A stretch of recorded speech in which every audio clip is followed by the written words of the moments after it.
后来继续来看台积电来证实，要伫高雄来设厂，要来设生产着7奈米甲28奈米制定的晶圆厂。2022年要来动工，2024年开始来量产。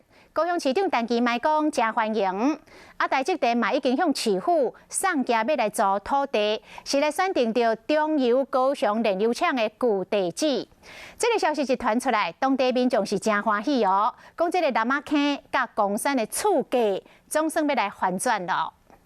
刚毕业的那个大学生啊。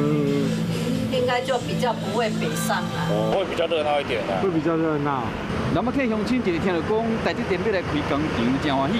那有这个机会，生活机能的提升，南马客总算无共款啊，是讲厝价嘛无共款。楠梓的房子现在就供不应求啊，那未来可能就会看3字头了。台积电昨董事会决议，核准公司甲高雄市政府租地设厂。台积电嘛正式讲会到高雄设立生产7奈米甲28奈米制定的晶圆厂，估计伫2022年开始动工，并且伫2024年开始量产。我们最主要是要展现我们高雄对于高科技厂商以及我们高雄市推动城市转型的决心跟效率。高雄市政府表示讲，台积电选定中油高雄炼油厂的旧地址设厂了后，边有红色大厂日外讲，华邦电稳模将成为科技的新主路。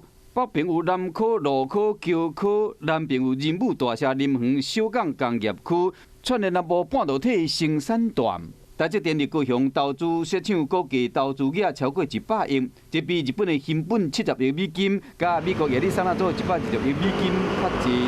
对于高雄经济来讲，袂输是煮一档强心针，外界拢有真悬的期待。